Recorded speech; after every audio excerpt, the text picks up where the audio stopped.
Baik, terima kasih. Assalamualaikum warahmatullahi wabarakatuh.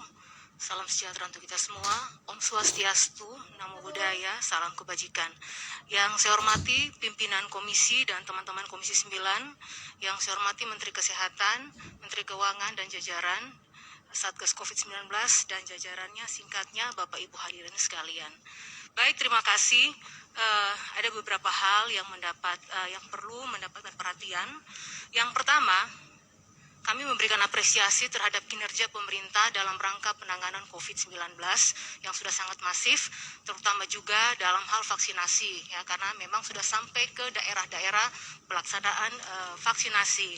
Namun memang masih ada beberapa kelompok-kelompok yang belum secara keseluruhan divaksin, terutama anak-anak sekolah ini juga belum mendapatkan vaksin secara maksimal, dan ini juga menjadi aspirasi dari masyarakat di daerah. Berikutnya, kepada Menteri Kesehatan berkaitan dengan pemberian vaksinasi dosis 1. Ini kan dosis 2 ini kan ada tenggang waktu. Harapan kami tidak kadaluarsa, jadi sehingga tidak terjadi pengulangan lagi untuk dosis pertama, bagi masyarakat tidak mengulang lagi menggunakan dosis pertama.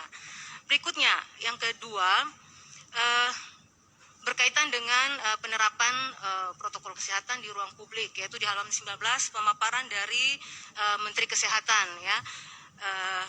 Ini sangat bagus, namun perlu dipastikan bahwa khususnya bagi pusat pendidikan harus dipastikan semua supporting system itu harus sudah dilakukan vaksinasi, ya, sehingga nanti pada saat penggunaan aplikasi Peduli Lindungi ini tidak kredit, ya, karena memang masih banyak sekali penggunaan aplikasi ini yang masih sangat kredit, dan juga diharapkan kepada Satgas untuk melakukan pengawasan, ya, sehingga betul-betul yang sudah boleh melakukan kegiatan-kegiatan, contohnya di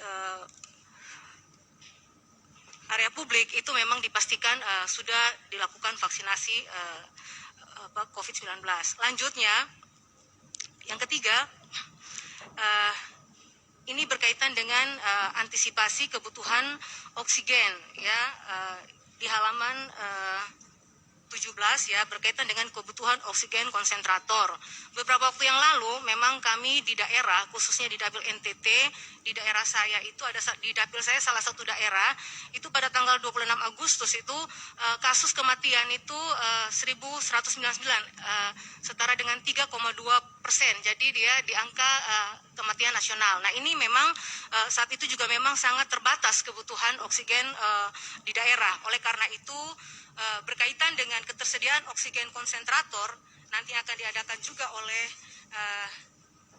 Kementerian Kesehatan. Harapan saya mohon diprioritaskan untuk daerah-daerah yang sulit akses transportasi, daerah-daerah kepulauan dan juga daerah-daerah terpencil.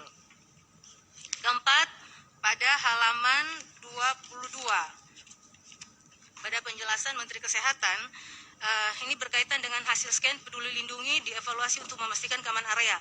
Nah, ini pada tabel yang warna hitam di sini nampak bahwa masih ada masyarakat yang terindikasi COVID itu masih bisa melakukan perjalanan, ya. Ini transportasi bandara itu kurang lebih masih ada 43, ya.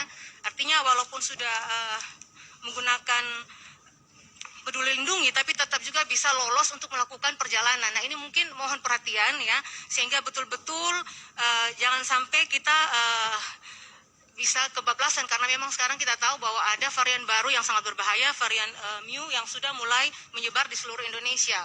Nah, ini harapan saya untuk khusus, ya, Peduli Lindungi ini mungkin sistemnya dibenahi lagi, ya, sehingga betul-betul tidak menjadi persoalan di masyarakat. Jadi, yang keenam, ini khususnya kepada tugas penanganan COVID-19, yaitu di halaman 29, ya. Di halaman 29 pada poin keempat itu ada catatan bahwa telah disalurkan pembangunan Rumah Sakit Zainul Abidin di Aceh, Rumah Sakit Insinyur Soekarno Provinsi Bangka Belitung, dan Gedung Kitawaya Provinsi Sulawesi Utara sebesar 143 miliar. Nah, ini mohon penjelasan, ya. Kira-kira gedung ini diperuntukkan untuk apa, ya, apalagi dibangun di masa pandemi. Mungkin kami bisa dapat penjelasan. Dan yang terakhir,